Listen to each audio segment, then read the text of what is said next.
먼저 구약성경 아가 7장 10절 말씀입니다. 나는 내 사랑하는 자에게 속하였도다. 그가 나를 사모하는구나. 마태복음 3장 17절 말씀. 하늘로부터 소리가 있어 말씀하시되 이는 내 사랑하는 아들이요 내 기뻐하는 자라 하시니라. 아멘. 저는 지난주 토요일부터 오늘 새벽까지 한 일주일 동안 하나님이 주시는 크신 은혜와 귀한 사랑을 부분적으로 경험하며 누리고 있습니다. 그 하나님의 크신 사랑과 귀한 그 사랑 은혜가 무엇이냐면 저희 집에 딜런예리 예은이 세 자녀 중에 막둥이 예은이가 지난주 토요일날 저에게 보낸 헨리 나우니라는 신부님의 책 Beloved, 한국어 말로는 번역을 사랑의 존재, 그 책을 읽고 자기 자신이 Reflection, 자아성찰, 그 책을 통하여 자기에게 비춰보고 반영의 글을 쓴 것을 저에게 보내줬는데 제가 그 글을 읽고 또 읽고 놀라고 감사하고 마음 뭉클하고 엉엉 울고 하면서 제가 그 예은이의 빌러벳 사랑의 존재 그 반영의 글에 대해서 제가 제 자신을 반영하고 자성찰하고 제가 한 세 가지로 하나님이 주시는 저에게 메시지 교훈을 적어서 손수 볼펜으로 밤 12시부터 새벽 2시까지 제가 2페이지 글을 써서 예은이에게 사진을 찍어서 인스타그램 화상 그 채링으로 보내줬습니다. 그리고 이번 주 화요일날 오후 8시에 가족 기도 모임 때 그 말씀 세 가지 메시지를 나눴고 또 오늘도 여러분들에게 이 세 가지 메시지를 주시는 교훈을 여러분들에게 기쁜 마음으로 감사하는 마음으로 나누고 싶습니다. 우리가 불렀던 찬양 하나님은 외아들을 후렴 가사를 다시 보시면 하나님은 사랑이다. 이 말씀은 요한일서 4장 8절과 16절에 사도 요한이 하나님은 사랑이시라, God is love, 그 말씀의 근간 가사인데 하나님은 사랑이라 죄악에 빠졌던 우리까지 사랑하니 참 사랑 아닌가. 저는 이 찬양을 오늘 아침에 이렇게 부르면서 이 세 가지 메시지 말씀과 연관해서 참 너무나 귀한 은혜가 되는데 나까지도 사랑하시는 죄악에 빠졌던 과거 형사인데 현재형으로 지금도 죄악에 빠져 있는 나까지도 사랑하시는 하나님. 왜? 하나님의 존재가 누구신가? 하나님은 누구신가? 하나님은 사랑이시기 때문이다. 우리가 부모님께 순종을 하면 부모님이 사랑하고 우리가 부모님께 불순종하면 부모님이 우리를 미워하고 그거 아닙니다. 자식이 순종하든 불순종하든 의를 행하든 죄를 범하든 부모님과 자녀의 관계 속에서 부모님은 자녀를 무조건 사랑합니다.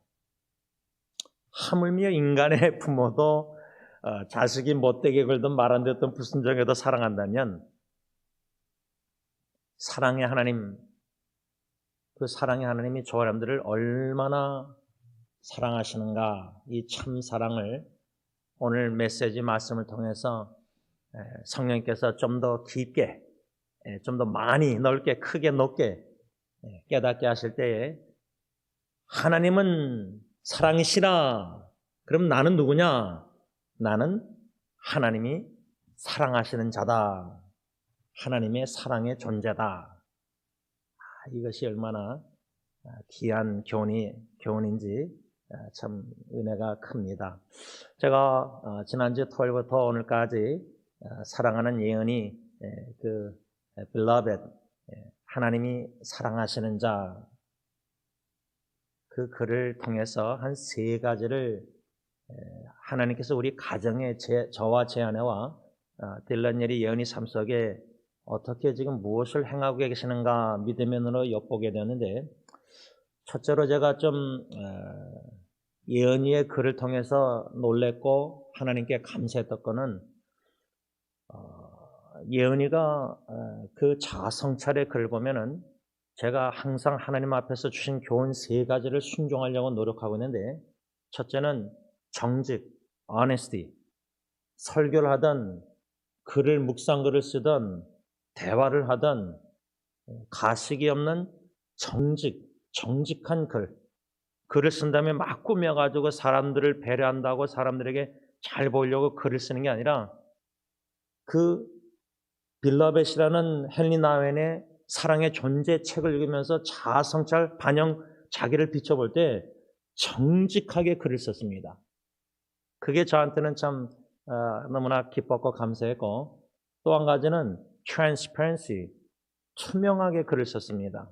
뭔가를 가리려고 숨기려고 포장하려고 자기의 내면의 세계에 그 책을 통해서 들춰지는 자기의 모습을 추하든지 보기 흉하든지 부끄러우면 가릴 텐데 가리지 않고 투명하게 글을 썼다는 겁니다.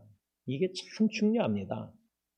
형제자매 주님 안에서 사랑의 관계가 부부관계, 자녀관계도 너무나 꾸밈이 있고 가식적이면은 진심을 못 느낍니다. 마음과 마음의 진실된 대화가 없습니다. 근데 예언이가 정직하게 글을 썼을 뿐만 아니라 투명하게 글을 썼습니다. 그 다음 3번째로 제일 제가 하나님이 주신 마음 중요시 여기는 건 뭐냐면, 글이나 인간관계, 형제자매 모든 설교나 중요시 하는 거는 자신의 취약점을 나누는 겁니다. 취약점.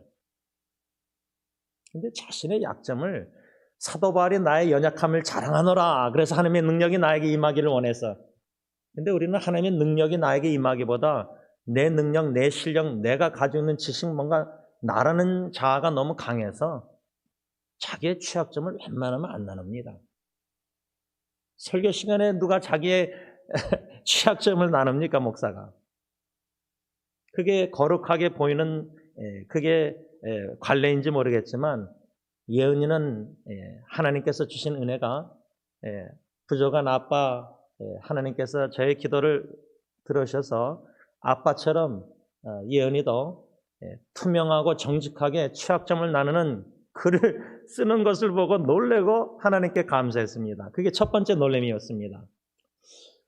두 번째 제가 좀 놀란 거는, 제가 약 20년 전에 승리교회에서 부목사로 1년 사역하면서 탈진해서 요나처럼 한국으로 성인교회로 도망갔을 때 하나님께서는 헨리 나웬의 책을 상처 입은 치유자라는 원드 헬러, 그 책으로 시작해서 저를 치유하시고 저를 위로하시고 저의 영성을 개발시켜 주시고 세우고 계셨습니다. 그런데 20년 후에 딜런도 아니고 예리도 아니고 저랑 아내랑 놀라는 거는, 이 막둥이, 전혀 예상하지 못한 막둥이가 헨리 나웬의 책을 통해서 그렇게 자성찰하는 글을 보면서 좀 저랑 제 아내가 놀랐습니다. 만일에 딜런 예리가 그런 책을 읽고 글을 썼으면은 뭐 좀 그랬는데, 전혀 예상하지 못한, 그래서 하나님의 섭리가 뭘까? 왜 하필이면 3자녀 중에 이 막둥이를 헨리 나웬의 책을 통해서 이런 은혜를 주시는가? 그 하나님의 섭리가 어디 계신가?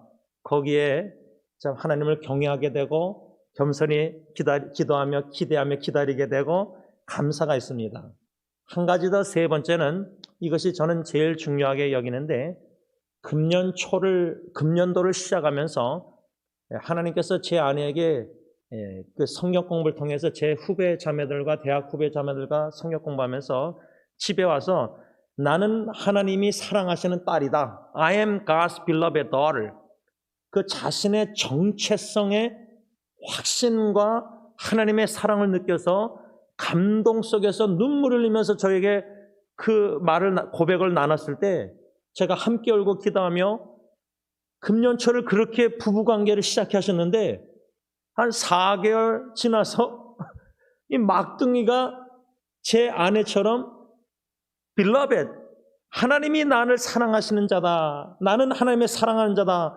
자신의 그 정체성의 아이덴티티의 확신, 분명한 확신을 갖는 계기를 주신 걸 보고 금년초에 내 아내에게 한 4개월 있다가 내 막둥이 딸에게 이러한 은혜를 베푸시는, 사랑을 베푸시는 하나님의 뜻과 섭리가 우리 가정에 무엇이 있는가 할 때 이게 너무나 놀랍고 감사하지 않을 수가 없었습니다.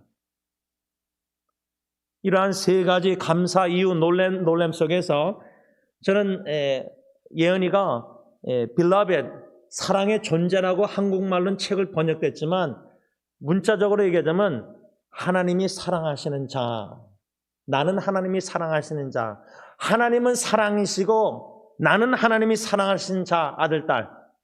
하나님의 존재가 하나님이 누구신가? 하나님이 사랑이시다. 나는 누구인가? 하나님이 사랑하시는 자다, 딸이다, 아들이다. 보배롭고 정기 여기는 딸. 저는 그래서 아직도 참 잊히지 않는 게 제가 대학을 졸업하고 웨스민스터 신학교를 가기 전에 그 대학원 신학교에서 책을 읽으라는 리퀘어먼트, 요구가 있었습니다. 그 중에 하나가 600페이지나 되는 존 칼빈의 기독교 강요를 읽고 오라는 거예요. 신학도 아무것도 모르는 저에게. 근데 존 칼빈의 기독교 강요를 영어로 읽기 시작했는데 600페이지를 서론에 칼빈이 뭐라 하냐면 한국말로 번역하자면 하나님을 알므로 나를 알고 나를 알므로 하나님을 안다. 이게 그냥 이해가 안 되면서도 이게 거의 30년 전에 읽은 책 내용인데 지금도 기억이 생생해요. 그만큼 하나님은 기독교 강요 칼빈의 서론의 그 한마디 문장을 통해서 저에게 지대한 영향을 끼쳤고 30년 동안 약 지금도 죽을 때까지 끼치는 말이에요. 그 의미가 뭘까? 요한일서 4장 8절 16절로 얘기하자면 예를 들어서 하나님을 알므로 나를 안다? 하나님은 사랑이시라. 요한일서 4장 8절 16절 하나님이 사랑임을 알아가면 알아갈수록요 나를 알아가는 겁니다. 그 나를 안다는 것은 이 하나님은 외아들의 찬송과 후렴 하나님은 사랑이라 죄악에 빠졌던 우리까지 사랑하니 나는 죄인인데 지금도 죄를 짓는데 나는 누군가? 사랑의 하나님이 사랑하는 자다. 더 나아가서 아가서 7장 10절 나는 내 사랑하는 자에게 속하였도다. 나는 사랑하시는 하나님께 속하였도다. 그가 나를 사모하는구나. 하나님이 나를 사모한다. 죄를 짓는, 거듭짓는 나까지도 사랑하시는 참 사랑의 하나님, 그 사랑의 하나님 앞에서 나는 누구인가? 하나님이 나를 얼마나 사랑하시는지 나는 하나님의 사랑하는 보배롭고 존귀한 아들, 딸, 하나님이 나를 얼마나 지금 이 토요 새벽 기도에도 사모하고 계시는가. 그 참 사랑을 찬양과 기도의 예배 말씀을 통해서 성령님이 느끼게 하실 때 얼마나 감사합니다. 한 세 가지로 예언이의 자성찰글을 통해서 주시는 세 가지 교훈 메시지를 여러분들과 나누고 싶습니다. 첫째로 저는 예언이가 읽은 책 제목 Beloved, 사랑의 존재라는 단어를 집중적으로 좀 생각해 보았습니다. 여러분들도 한번 저처럼 Beloved, 사랑의 존재 이렇게 번역했는데 마태복음 3장 17절 하늘로서 소리가 있어 말씀하시되 하나님 아버지가 예수의 독생자에 대해서 뭐라고 말하죠? 이는 내 사랑하는 아들이요 My beloved son, My beloved son. beloved이라는 단어가 마태복음 3장 17절 외에도 성경에 인터넷 성경을 beloved이라는 단어 영어로 찍으면 영어 성경이 쫙 나옵니다. 그걸로 번역 비교로 해서 한국말로 읽으시면 되는데 제가 한 5구절을 좀 묵상하다가 시간상 제가 로마서 9장 25절 현대내 성경을 읽습니다. 그것은 하나님께서 호세아의 예언서에 이렇게 말씀하신 것과 같습니다. 내가 내 백성이 아닌 사람들을 내 백성이라 부르고 내가 사랑하지 않는 자를 나의 사랑하는 자라고 부를 것이다. 호세아서의 선지자 호세아로 하여금 음탕한 고멜과 결혼하라. 어떻게 하나님의 기름 부어 세우신 선지자를 모세 오경에 보면 처녀하고 결혼하라고 분명히 써 있는데 호세아 선지자에게는 음탕한 고멜, 음란한 여자하고 결혼하라.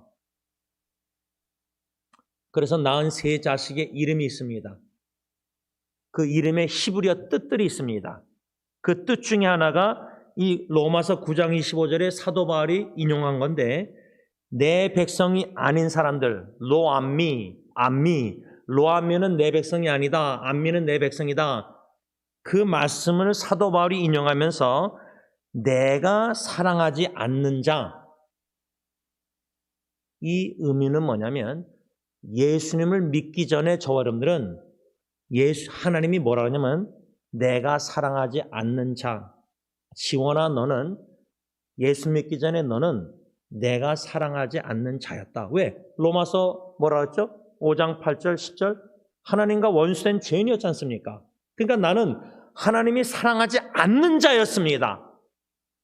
여러분들도 예수 믿기 전에는 하나님이 사랑하지 않는 자, 하나님이 여러분들에게 너는 내가 사랑하지 않는 자다 이렇게 선포하셨습니다. 그런데 로마서 9장 25절 하반절에 바울이 뭐라 하죠? 내가 사랑하지 않는 자를 나의 사랑하는 자라고 부를 것이다. 근데 저와 여러분들이 하나님의 은혜로 예수 그리스도를 믿고 구원받은 저와 여러분들 뭐라 하죠? 나의 사랑하는 자.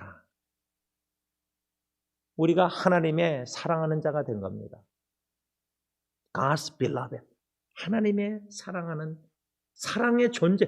우리가 죄악의 존재, 하나님과 원수된 존재, 우리의 존재 자체가 가치가 아무것도 없고 영적으로 죽었고 영원히 멸망받을 수밖에 없는 하나님과 교제가 끊긴 마치 잉태된 아기가 뱃속에서 엄마와 태출이 끊겨진 그런 존재가 아무 가치가 없는 nothing, 아무 무가치한 아무것도 아닌 존재가 전능하신 창조주 하나님께 나의 사랑하는 자라는 존재, 사랑의 존재가 됐다는 겁니다. 그러니 우리가 자존감이 있을 수밖에 없습니다. 자신감이 아니라 내가 뭔가 해서 자신감 그런 자기의 바리새인 그게 아니라 하나님은 사랑이시기에 존재가 나는 하나님의 사랑의 존재가 됐다. 사랑받는 자가 됐다. 여기에 우리의 진정한 자존감이 있는 겁니다. 저는 예은이가 이 빌러벳 헨리 나인의 책, 그 많고 많은 헨리 나인 책 중에 상처 입은 치유자 얼마나 멋있습니까? 상처 입은 자가 상처 입었을 때 하나님이 다가오셔서 4가지 춤을 추신다는 그 말이 나오는데 저는 거기에 너무 도전을 받았는데 예언이는 그 책보다 빌라벳, 사랑의 존재, 나는 하나님이 사랑하시는 딸이야. 정체성을 그 책을 통해서 하나님이 확립시켜 주신다. 왜? 하나님이 누구신가라는 존재가 확립되면은 그 존재를 알면은 그 사랑이 하나님의 사랑이라는 존재의 안에서 나의 존재가 확립되는 겁니다.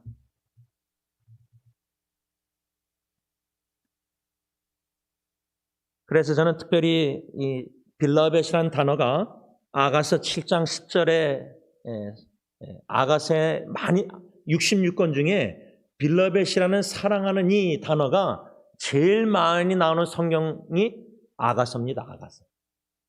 그 하나님의 분명한 뜻이 아가서에 왜 빌러벳이라는 단어가 그렇게 많을까? 시적인 표현 중에 특히 저는 7장 10절에 예수님께서는 자신을 사랑하시는 하나님 아버지께 속하였고 하나님 아버지께서 독생자 예수님을 얼마나 사모하시는가라고 첫 번째로 그 아가서 7장 10절을 묵상 적용했는데 더 나아가서 나는 사랑하시는 예수님께 속하였고 예수님은 나를 사모하신다. 이것을 비교할 때 하나님 아버지께서 예수님 독생자를 더 사랑하시고 더 사모하셨는가? 아니면 하나님 아버지께서 저와 여러분들을 더 사랑하고 더 사모하셨을까? 요나서 보면요. 1장에서 4장을 쭉 보면 하나님이 아수르 수도 니느웨 백성들을 더 사랑하셨을까? 그 수많은 사람들, 죽어가는 영혼들 아니면 하나님의 기름 부어 세우신 종 불순종한 요나를 더 사랑하셨을까? 하나님이 예수님보다 저와 여러분들 더 사랑하시고 사모하셨기에 독생자 예수님 사모하는 예수님을 이 땅에 보내시고 십자가의 대속 제물로 죽게 하시지 않았습니까? 그 정도로 저와 여러분들이 하나님 보시기에 나의 사랑하는 자, 하나님의 사랑의 존재가 되었다는 겁니다. 그러니 부모가 우리를 버리고 배우자가 우리를 사랑 안 하고 미워하고 자식이 우리를 불순종하고 친구가 우리를 배반하고 거기에 흔들림이 없는 존재의 가치가 하나님 안에 있기 때문에 두려울 게 없는 겁니다. 두 번째로 제가 참 큰 은혜와 교훈과 위로 하나님의 사랑을 은혜를 느낀 점은 예은이가 읽은 그 빌랍의 사랑의 존재라는 책에서 예은이가 첫 번째로 배웠다는 교훈을 적었는데 예은이가 첫 번째 배웠다는 건 뭐냐? 한국말로 코테이션하면 고독이 나쁜 것이 아니라는 것. 그 대학교 2학년 젊은이가 고독이라는 자체를 생각해 됐다는 게 참 그게 보통 쉬운 일 아닙니다. 하나님의 은혜가 아니면. 왜? 우리는 고독이라는 단어보다요. 외로움이 더 익숙하고 외로움을 더 많이 생각하고 얘기합니다. 그런데 loneliness, 외로움과 고독, solitude 다른 의미입니다. 고독이 나쁜 것이 아니다. 예은이가 고독에 대해 흥미를 갖게 되는데 저는 20년 전부터 헬리나의 책을 접하면서 고독이란 나쁜 것이 아니다 예은이가 그랬는데 저는 고독은 참 좋은 겁니다.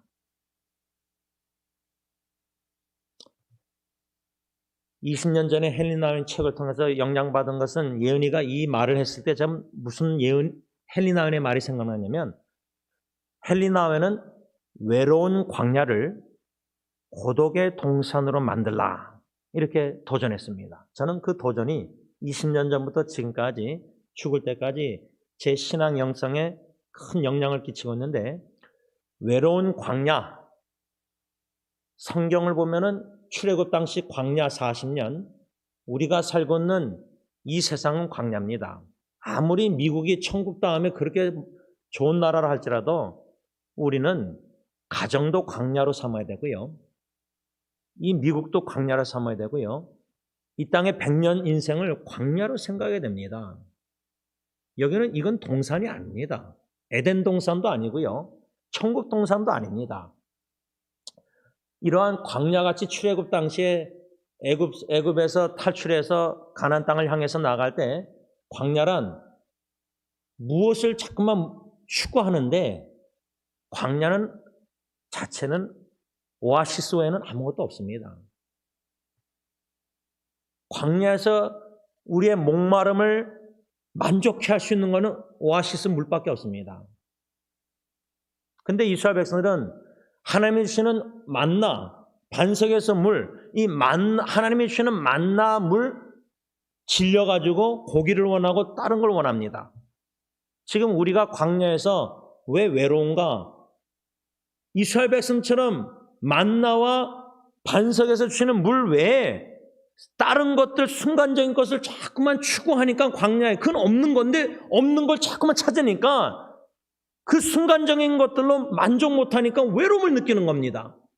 내가 내 아내에게 하나님의 영원한 참 사랑을 추구하고 그 사랑을 사모하면은 그 사랑으로 만족감이 있는데, 그 영원한 하나님의 사랑을 내 배우자를 통해서 사모하기보다 세상적인 사랑을, 로맨틱 사랑을 추구하니까 배우자가 있어도 같이 살아도 외로운 겁니다.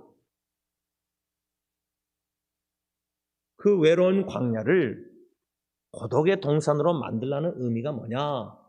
예수님을 생각하면 됩니다. 예수님은 이 외로운 광야길에 공생의 3년 불쌍한 사람들 막 돕고 섬기고 사랑 베풀고 복음 전하면서 군중 속에서 외로움을 더 느낄 수 있습니다. 혼자, 제가 아버님 같이 목회할 때 나는 아버님처럼 목양실에서 그렇게 있으면서 좀 그러고 싶지 않았습니다. 근데 하나님이 승리교회로 오게 하셔서 20년째 목양실에서 혼자 있게 만드십니다. 외로울 수 있습니다. 인간적으로 우울할 수 있습니다. 그런데 저는 하나님께서 그 외로운 목양실을, 광야를 고독의 동산으로 하나님과 말씀과 기도 가운데 친밀한 교제를 누리게 하셨습니다. 하고 계십니다. 고독의 동산으로 만들라는 것은 예수님은 성경에 보면 마가복음, 누가복음 두 군데에 마가복음 1장 35절, 누가복음 5장 16절 한적한 곳에 가서 아빠 아버지께 교제하는, 기도하는 시간을 가지십니다. 그 한적한 곳이라는 한국말 영어 단어가 a solitary place, 고독한 곳이라는 뜻입니다. 고독의 장소. 고독의 장소는 하나님 아버지와 친밀한 펠로십, 교제를 성령의 인도하심 따라 예수 그리스도의 십자가의 공로 의지해서 거룩하신 아빠 아버지와 친밀한 교제를 나누시는 곳이 바로 고독의 장소, 한적한 곳. 그것이 바로 고독의 동산. 에덴 동산에서는 아담과 하와가 죄를 질 수도 있고 안 질 수도 있었지만 천국 동산에서는 죄를 질 수도 없고 죄를 알지도 못합니다. 천국 동산의 하나님과 친밀한 교제를 이 광야 같은 세상에서 한적한 곳으로, 고독의 장소로 우리를 몰아가셔서 거기서 아빠 아버지를 간절히 찾게 하시고 거기서 하나님의 잔잔한 음성을 듣게 하십니다. 호세아 2장 14절 부드러운 음성을 듣게 하십니다. 그래서 고독이라는 것은 예언이가 나쁜 것이 아니다 그랬는데 고독이라는 것이야말로 우리에게는 제일 필요한 참 좋은 것이다 그 말입니다. 예언이가 그 책에 읽고 쓴 글에서 뭐라고 말했냐면 우리의 외로움은 하나님과 함께 보낼 수 있는 것, 당신이 누구이신지에 대한 진실을 발견하는 곳으로 주님께서 우리를 초청하는 도구라고 생각합니다. 이렇게 예언이가 썼는데 이 의미를 좀 아시겠습니까? 외로움이 주님의 초청장이라는 말입니다. 쉽게 말하면. 여러분들 외로우십니까? 한적한 곳으로 가라는 초청장입니다. 주님이. 부부관계도 외롭고 자식과의 관계도 외롭고 다 외롭습니까? 고독의 동산으로 주님이 초청하는 도구라는 겁니다. 거기서 하나님이 누구이신가 진실을 발견하게 된다는 거고 하나님이 누구인지 알아갈 때 나는 하나님의 beloved, 사랑하시는 자다. 이걸 깨닫게 된다는 겁니다. 그래서 예언이는 또 뭐라고 썼냐면 이 초청에 응하기 위해서는 분주함을 내려놓고 우리의 공허함을 더 많은 기회로 볼 수 있어야 합니다. 이렇게 썼어요. 예언이가. 이게 보통 글이 아닙니다. 제가 볼 때는. 분주함을 내려놔야 되는데 전에 제가 한국에서 김경 목사님 뭐라 하냐면 바쁜 목사는 나쁜 목사래요. 근데 헬린 와인이 뭐라 그러냐면 지금 바쁘게 주님을 위해서 사는 게 교인들에게 칭찬받습니다. 목사가 막 바쁘지 않고 한가해 보이면은 저 목사 일도 안 하네 사례비 받고 비난합니다. 주님과 고독의 동산에서 친밀한 말씀기도 묵상하는 것보다 보이는 봉사를 많이 교인들이 원할 수 있습니다. 그러니까 바쁘게 목회자들이 설교 준비할 시간도 없이 대형교회 보면은 뭐 구역 뭐 여기저기 다 섬기다 보면은 하나님과 고독의 동산에서 친밀한 교제 그게 없어요. 분주함을 내려놔야 된다는 거예요. 바쁘게 사는 게 주님 잘 섬기는 게 아니에요. 주일날 그렇게 바쁘게 하루 종일 주님을 위해서 다 했는데 집에 가서는 탈진해서 다 육신적으로 영적으로 뭐 하나님의 사랑의 임재도 경험하지 못하고 봉사 그렇게 열심히 했는데 분주함을 내려놓고 예언이가 뭐라냐면 우리의 공허함, emptiness, 비즈니스 emptiness, 분주함, 비즈니스, 공허함, emptiness 다 그렇게 주님 열심히 섬겼는데 주일날 오후에 집에 가서는 밤에 가서는 그냥 마음이 공허하고 우울한 거예요. 공허함을 더 많은 기회, 하나님이 주시는 기회로 볼 수 있어야 된다. 그 기회가 뭐냐? 공허함으로 인해 예언이가 뭐랬냐면 마음을 열고 하나님의 사랑을 받을 수 있어서 더 좋고 더 좋은 것으로 자신의 마음을 채울 수 있는 기회로 삼아야 된다. 이 의미는 뭐냐면 분주하면서 바쁘게 주님 위해서 살다가 마음의 emptiness, 공허함을 느끼면 마음을 열고 하나님의 사랑을 자기 마음에 채울 수 있는 좋은 기회라는 거예요. 왜? 광야에서 세상적으로 주님 섬기면서 막 세상 것 순간적으로 추구하면서 공허함을 느끼면 그때 가서야 하나님의 뜻과 하나님의 사랑, 하나님의 영적인 축복 모든 것으로 채울 수 있는 좋은 기회라는 겁니다. 공허함이. 우리는 주로 내려놓고 그러는데 빌립보서 2장 예수님은 자기를 비웠다고 그랬습니다. 비우지 않고 세상 것들로 자꾸만 명예나 세상에 뭐 봉사하면서 유명인이 되는 거나 다 이런 거요. 공허한 겁니다. 다 헛된 거예요. 솔로몬 전도서. 그걸 평생 그렇게 주님 위해서 살다가 결국은 공허함을 느끼고 주님 앞에 설 때 너 나 위해서 뭐 했냐가 아무것도 없으면 나는 열매 많이 맺은 줄 알았는데 늦습니다. 지금이라도 깨달아야 됩니다. 분주함을 내려놓고 공허함을 하나님이 주시는 사랑을 체험할 수 있는 뜻을 깨달을 수 있는 기회로 삼고 하나님의 사랑으로 뜻대로 주님이 원하시는 뜻대로 섬기면서 살아야 된다 그 말이죠. 마지막 세 번째로 제가 예언이의 글을 읽고 예언이가 그 글에 빌라벳이라는 그 책을 읽고 깨달은 게 네 가지라고 이제 마지막 부분에 썼는데 그 네 가지 중에 네 번째를 뭐를 깨달았냐 사랑하는 딸 예언이가 코테이션합니다. 한국말로 번역했는데 나는 내 자신의 공로가 아니라 그분, 하나님을 가리키죠. 그분을 위해 더 즐겁게 하나님을 섬기고 싶습니다. 여러분 주님 섬기는 게 즐거운 게 있습니까? 제가 이번 주에 갈든그로브 내려가서 텍사스 한빛 장로교회 서영교회 같이 섬겼던 정남 목사님 부부 이번 주일 나와서 이제 설교하실 텐데 내일 또 얼바인 베들교회 김병주 장로님 부부 서영교회에서도 알게 된 분들인데 제가 그분들하고 대화하다가 그 김병주 장로님 부인 이찬영 권사님이 지금 암투병 중인데 아직도 8년 동안도 약을 먹어야 된다는 참 쉽지 않은 잠을 못 잘 정도로 얼마나 괴롭겠습니까? 근데 제가 그 권사님 물론 다른 분들에게도 제가 질문했는데 특별히 이제 그 권사님을 염두에 두고 권사님 지금 권사님이 가슴 뜨는 일 주님을 위해서 가슴 뜨는 일이 무엇입니까? 그 옆에 있던 남편 장로님이 베들교회에서 섬기시면서 집사님들 한 분 한 분 nurturing, 양육을 하는데 그게 가슴이 뜬대요. 근데 그 얘기를 하는데 얼굴이 광채가 나더라고요. 여러분도 어떻습니까?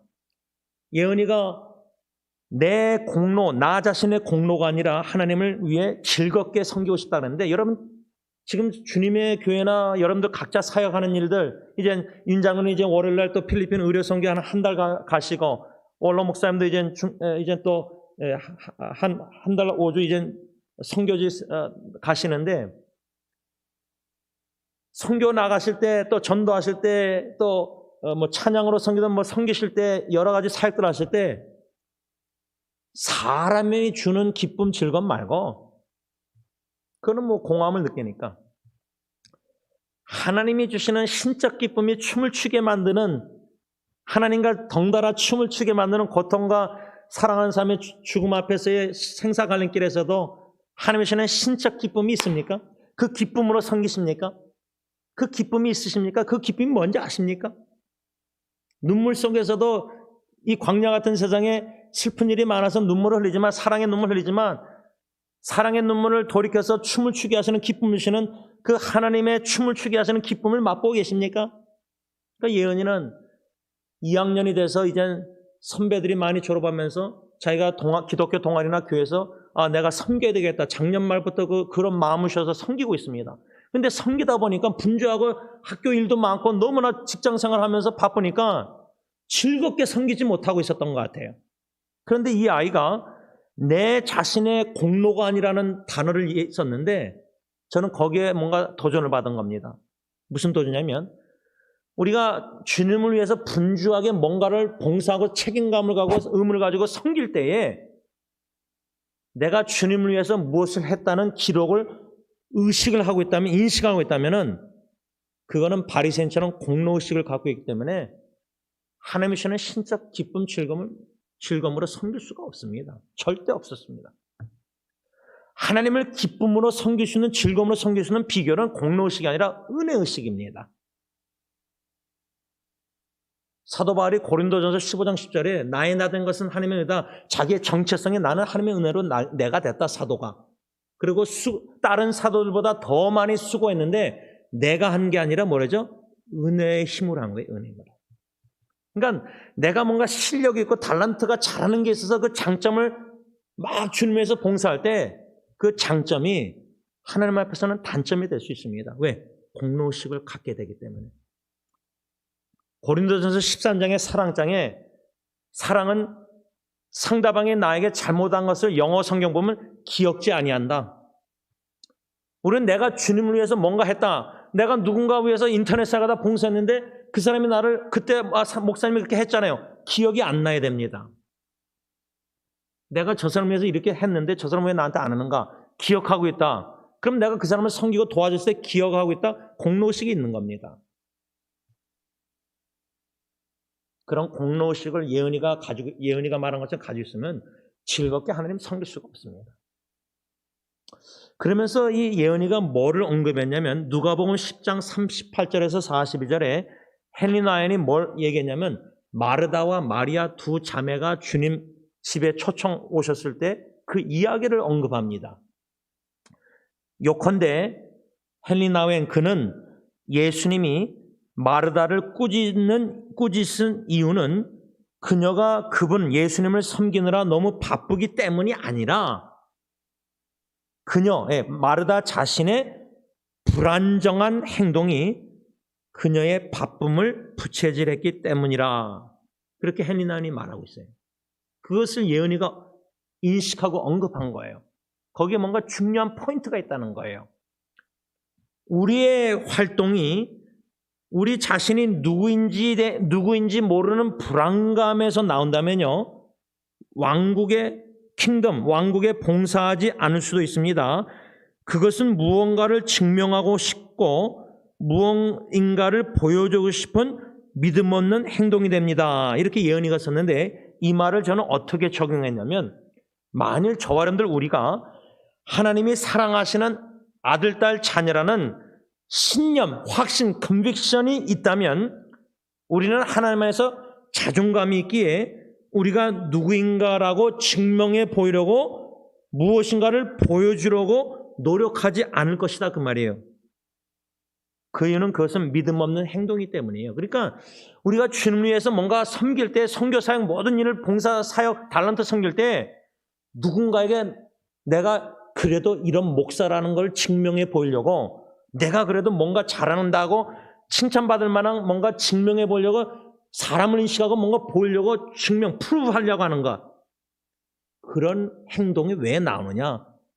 나는 하나님의 사랑하는 아들, 딸이라는 정체성에 확신이 없어서 불안정한 정체성을 가지기 때문에 불안정한 마음속에서 그런 보여주려고 누군가를 보이려고 바리새인처럼 대표 기도도 잘 보이려고 기도를 잘하고 자식들 앞에서도 증명해 보려고 노력한다는 거예요. 근데 나는 하나님의 사랑하는 딸, 아들, 딸이면 존재가 그렇다면은 뭔가 믿음 없는 행동으로 뭔가 보여주려고 자기를 증명해 보려고 노력할 필요가 없다는 거예요. 그냥 사랑의 존재, 하나님의 사랑하는 아들, 딸이기 때문에 그 존재에서 자연스럽게 행동이 나온다는 거예요. 근데 마르다는 그런 행동이 나오지 않고 불안정한 행동으로 분주한 거는 마리아처럼 자기 동생처럼 나는 하나님의 사랑받는 딸이다. 그 존재 확신이 없었기 때문에 insecurity, 불안정한 마음이 있었던 거예요. 말씀을 좀 맺고자 합니다.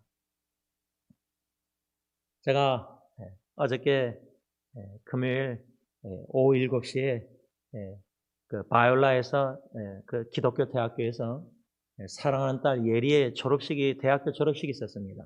그래서 저는 토렌스에 가서 아버님 모시고 대학교로 가고 아내는 직장에서 곧장 가고 또 딜런, 예은이 다 거기서 모여서 또 예리가 다니는 그 사우스랜드 대학부 목사님이 오셨는데 그 목사님이 그 예리의 그 큰 얼굴 사진을 어떻게 뭘 만들어서 그냥 이렇게 제 머리에 이게 낄 수 있도록 근데 그거를 가져왔는데 딜런이 들고 있었는데 이제 졸업식 다 마치고 교수님들 졸업생들이 이제 이렇게 걸어가는 길이 있는데 그 길 앞에 우리가 가까이 의자 앉았었거든요.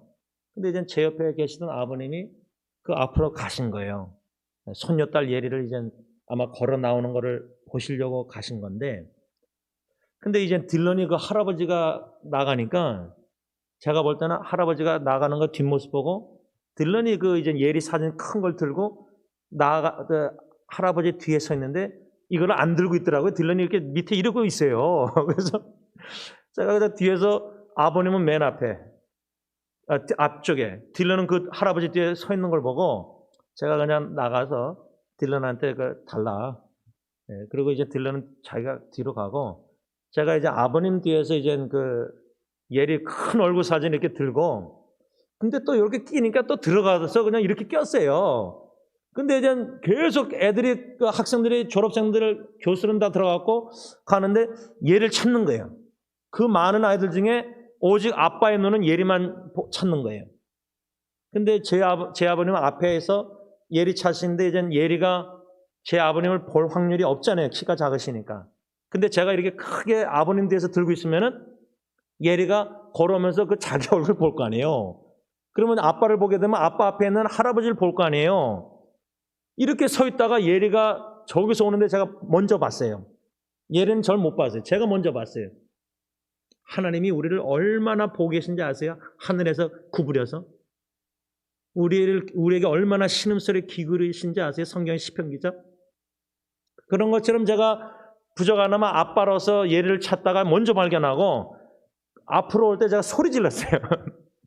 예리 하고 이렇게 하는데 예리가 사진 보고 이제 좀 쑥스러운 것 같은데 그런데 제가 또 이빨이 빠졌잖아요, 하나가. 그러니까 얘가 창피했을까? 오늘 새벽에 일어나서 그냥 글을 그러고 싸놨는데 그거보다 예리가 이 사진과 저를 보고 소리 듣고 어떻게 했냐면 인사를 했어요. 누구한테 인사했겠어요? 할아버지에게 한 거예요. 그러니까 할아버지를 본 거예요. 그게 제 의도였거든요. 아빠보다 할아버지가 지금 너 손녀딸 그 우울증 여러 가지 고통 속에서 고등학교 졸업식도 못 갔잖아요. 근데 대학교 졸업식을 이제 갔는데 예리가 할아버지를 보고 고개를 숙이더라고요. 아빠가 세 자식 중에 예은이를 통해서 헬리나의 빌랍의 사랑의 존재 책에서 하나님이 주시는 은혜가 있는데 얘를 통해서 주시는 은혜 중에 하나가 뭐냐? 그 세 자식 중에 아빠가 제일 마음이 아파하는 둘째 우울증 걸렸던 아이가 왜 하필이면 하나님은 셋 중에 걔를 부르셔서 왜 멀리 일본으로 보내실까? 1년 동안. 딜런을 보내시면 좀 인간적으로 아빠가 좀 안정감을, 불안정 안 할 텐데 예은을 보내면 또 도전 훈련 얘는 어디서나 혼자 살아내니까 걱정이 안 돼요. 근데 하필이면 둘째. 우울증 걸렸고 지금도 저 대학교 졸업한 거 보면은 저랑 제 아내는요. 이거 거의 기적 수준이에요. 얘가 졸업한 거 보면은. 제가 아버님한테 말씀 나눴지만 보통 공립대학이면 얘를 졸업 못해요. 왜? 학교를 계속 늦게 가고 빠지고 늦잠 자고 숙제를 계속 늦게 내고 그 기독교 사립학교니까 그거 다 교수님들이 봐준 거예요. 얘를 세우려고. 야, 근데 어저께 총장 목사님이 사회 보는데 졸업식 끝나면서 축도 전에 I commission you, 나는 당신들을 파송합니다. 보냅니다. 예수 그리스도의 세상에 빛을 발하십시오. 어두운 곳에. 제자를 삼으십시오. 야, 이런 졸업식이 여러분들 요즘 보십니까? 예리를 6월 말에 이제 일본으로 동경으로 1년 보내십니다. 그런데 하나님께서는 저와 제 아내를 예리는 나의 사랑하는 자다. 그게 하나님의 음성입니다. My beloved daughter. My beloved. 내 사랑하는 자. 하나님은 사랑이라 죄악에 빠졌던 우리까지 사랑하신다면